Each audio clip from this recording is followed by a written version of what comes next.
Assalamualaikum warahmatullahi wabarakatuh.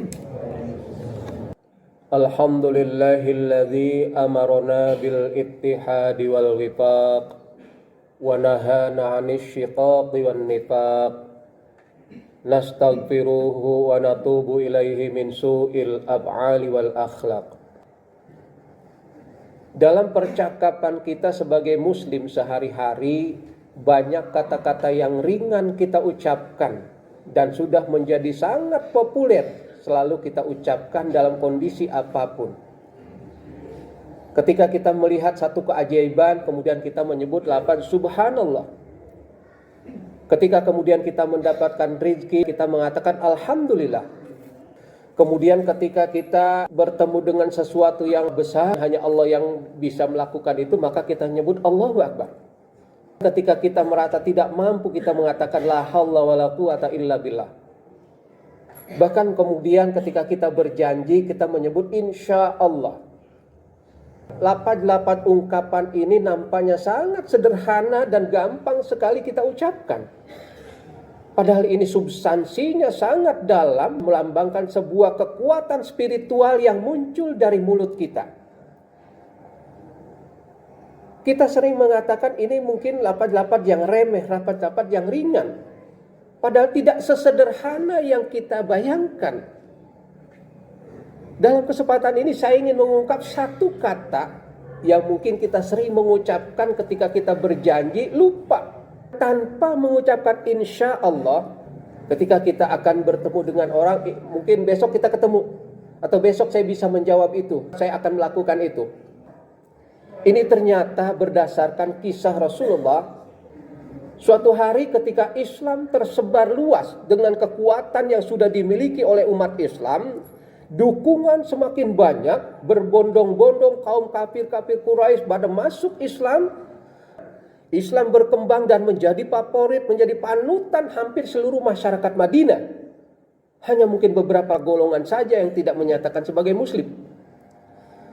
Melihat sebuah kekuatan yang sangat besar, kemudian orang-orang Yahudi tidak tinggal diam. Mereka kekhawatiran betul ketika nanti Islam berkembang maka Yahudi akan hilang. Berkumpullah para punggawa-punggawa Yahudi, para rahib-rahib Yahudi, para pendeta-pendeta Yahudi ingin menangkis penyebaran Islam yang dilakukan oleh Rasulullah. Mereka bermusyawarah sehingga putuslah kemudian menyimpulkan siapa di antara rahib ini yang paling cerdas, paling pintar, paling bisa memahami tentang berbagai spiritual. Maka kemudian ditemukanlah rahib-rahib yang akan menandingi kekuatan Rasulullah.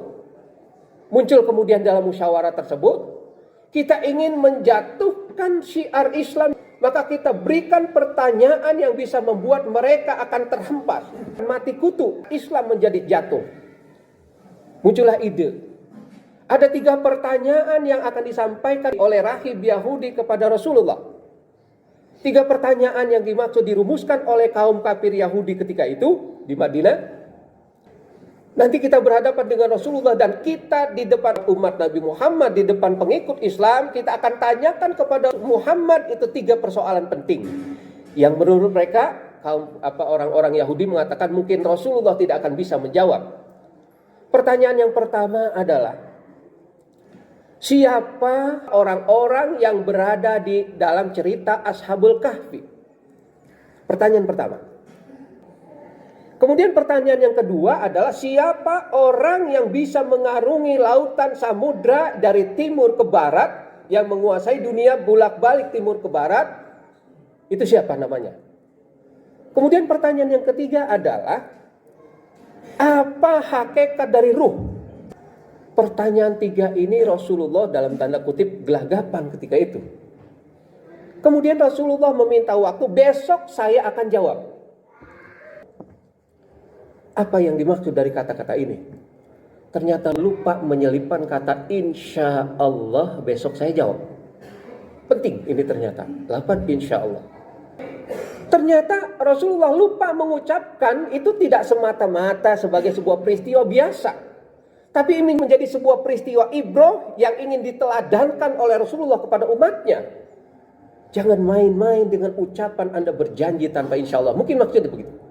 Dia mengatakan langsung kepada orang Yahudi di depan forum itu, besok saya akan jawab. Ternyata apa yang terjadi? 2 pekan wahyu tidak pernah turun. Padahal Rasulullah biasa ada masalah selalu menunggu wahyu. Yang dia tidak bisa jawab, ternyata dia menunggu wahyu. Tapi perkataan Rasulullah tadi mengatakan besok saya jawab. Lupa menyebutkan insya Allah.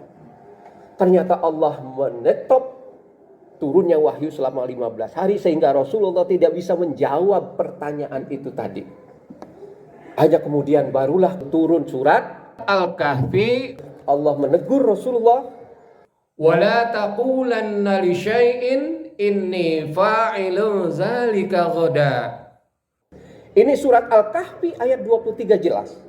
Dan ayat 24-nya illa ayyasha Allah ila akhiril ayat.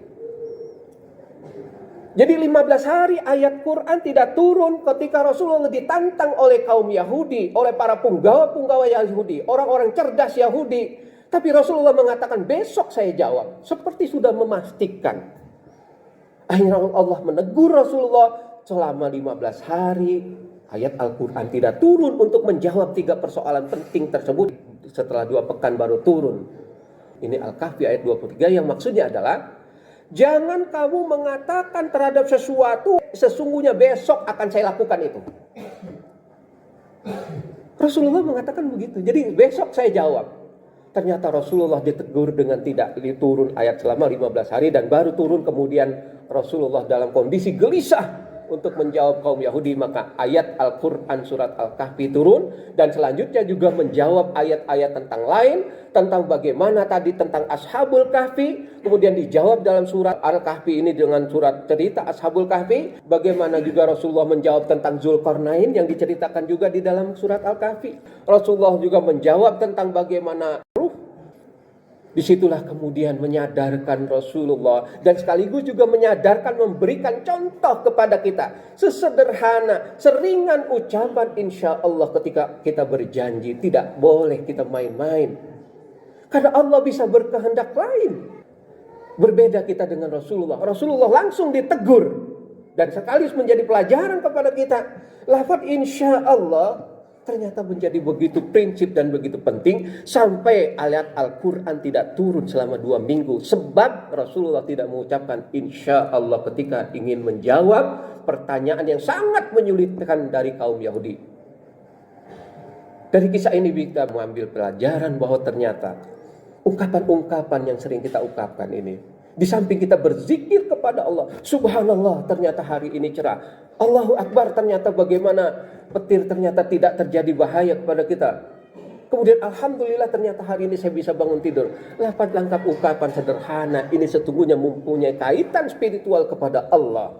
Allah yang melihat kapan kamu ucapkan subhanallah, kapan kamu menyebutkan Allahu Akbar, kapan kamu menyebutkan alhamdulillah, kapan kamu berjanji menyebut insya Allah, kapan kamu dalam kesulitan mengucapkan la haula wala quwata illa billah, dengan tanpa disadari besok menjadi sesuatu menjadi begitu mudah ketika menyebut la haula wala quwata illa billah. Banyak Islam mengajarkan ungkapan-ungkapan yang sederhana, tapi kita mungkin memandang remeh. Mudah-mudahan mulai sekarang kita sedikit atau banyak selalu berzikir lisan kita. Alhamdulillah, Allahu Akbar, astagfirullah, mungkin la ilaha illallah, insya Allah, dan sebagainya, selalu membasahi lidah-lidah kita dalam percakapan kita sehari-hari. Mudah-mudahan apa yang saya sampaikan bisa bermanfaat. Wassalamualaikum warahmatullahi wabarakatuh.